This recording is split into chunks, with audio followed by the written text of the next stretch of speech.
My self Rakesh Kumar, science teacher of Shivaji group of institution. Science class में 6th class Hindi medium के बच्चों का स्वागत है। तो बच्चों, पिछली क्लास में आपने चैप्टर पदार्थ की प्रकृति में विलेयता के बारे में आपने पढ़ लिया था, यानी ठोस की जल में विलेयता, द्रव की जल में विलेयता, गैस की जल में विलेयता तथा वस्तुओं का जल में तैरना, डूबना या डूबते हुए तैरना समझ लिया था। इस क्लास में पारदर्शिता में अध्ययन करेंगे।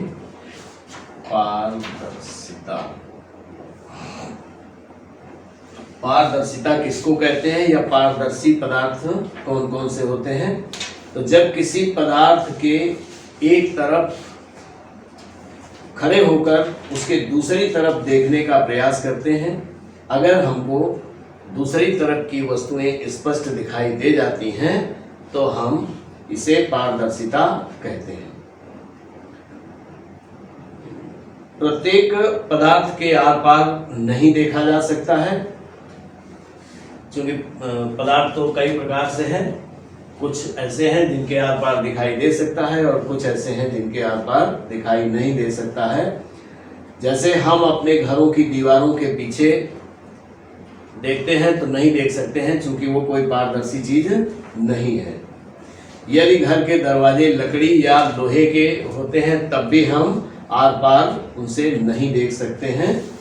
तो इस प्रकार से कुछ वस्तुएं ऐसी भी हैं जो प्लास्टिक से भी बनी होती हैं, लेकिन उनमें पारदर्शिता का गुण होता है या उनसे आर पार दिखाई देता है। जैसे प्लास्टिक की बोतल में भरा हुआ पानी आपको ऊंचाई तक दिखाई दे जाता है कि कितनी ऊंचाई तक पानी भरा हुआ है।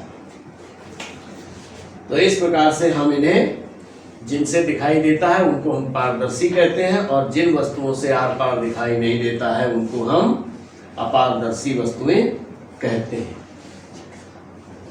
अगला नंबर है पारभासी। पारदर्शी हो गया, पारभासी।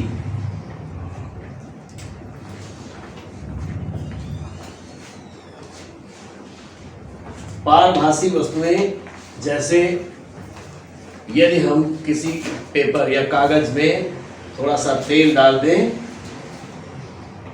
तो उसके आर पार की वस्तुएं कुछ धुंधली दिखाई देना शुरू हो जाती हैं। जैसे अगर हम कागज में कोई ऑयल या तेल डाल के और हम बल्ब के सामने ले जाएं तो बल्ब का चित्र कुछ धुंधला सा दिखाई देना शुरू हो जाता है। तो इस प्रकार से हल्की वस्तुएं यानी हल्का सा दिखाई देना ही पारभासी वस्तुएं कहलाती हैं। कुछ वस्तुएं ऐसी जैसे शीशे में भी इसी प्रकार से, अगर हम शीशे में भी कुछ ऐसा पदार्थ डाल दें जो थोड़ा सा ग्लिसरीन टाइप का हो, अगर ग्लिसरीन को हम डालते हैं तो भी वो शीशे में हमको धुंधला दिखाई देने लगता है। तो इस प्रकार से वे वस्तुएं जिनसे कुछ पार्ट हमको दिखाई देता है वो हम पारभासी होती हैं या उनको हम पारभासी कहते हैं। अब अगला है विसरण।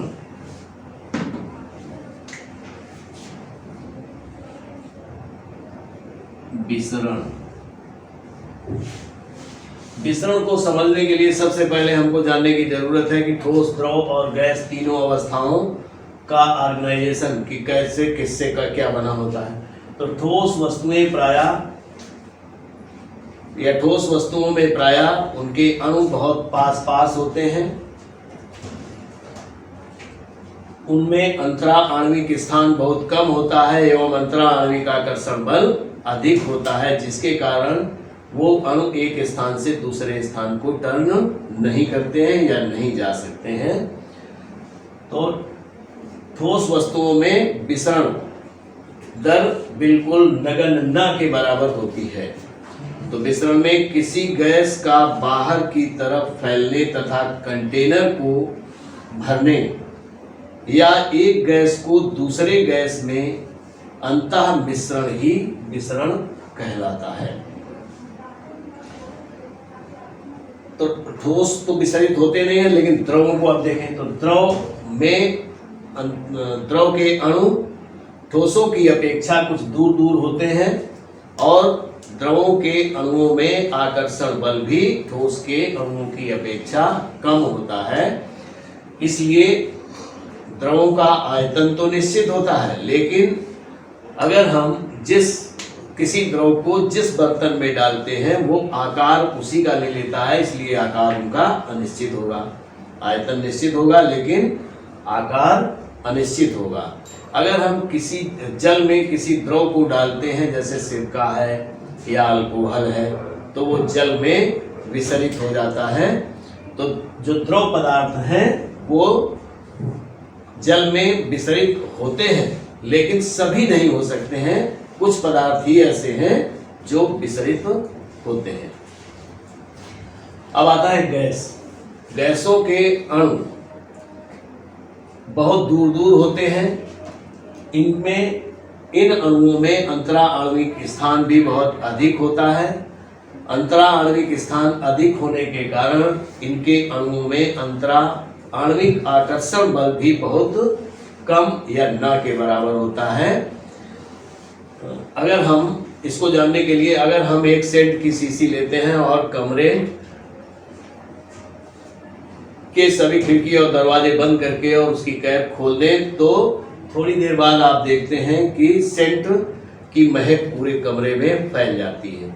इसका मतलब क्या हो गया? इसका मतलब हो गया कि जो गैस सेंट की शीशी में भरी हुई थी वो गैस अब पूरे कमरे की गैस में विसरित हो गई है या पूरे कमरे में फैल गई है। तो इस प्रकार से विसरण हो गया। अब विसरण एक बार फिर से देख लें। किसी गैस का बाहर की तरफ फैलने तथा कंटेनर को भरने या एक गैस को दूसरे गैस में अंतः मिश्रण ही विसरण कहलाता है। विसरण इसी प्रकार से अगर हम अगरबत्ती जलाते हैं, कहीं एक अगरबत्ती की एक स्टिक जला दें तो कमरे में या उस वातावरण में थोड़ी बहुत देर बाद उस अगरबत्ती की महक आने लगती है। तो इस प्रकार से देखते हैं कि ये वातावरण में विसरित हो गई। विसरण अधिकांश गैसों में भी देखा जाता है तथा द्रव में भी ठोस का विसरण होता है। गैसों का दूसरी गैसों में विसरण आसानी से हो जाता है, परंतु द्रव में यह तेजी से नहीं होता है। विसरण पदार्थों के तापमान पर भी निर्भर करता है। बहुत सी गैसें जल में विलेय हैं, जैसे कार्बन डाइऑक्साइड, अमोनिया और क्लोरीन आदि गैसें जल में विलेय हैं, यानी वो विसरित हो जाती हैं। तो आपने इस क्लास में पारदर्शिता, पारभासी और विसरण क्रिया पढ़ ली और आपका चैप्टर भी ये फिनिश हो गया। तो बच्चों इस क्लास में इतना ही, आगे नेक्स्ट क्लास में थैंक यू।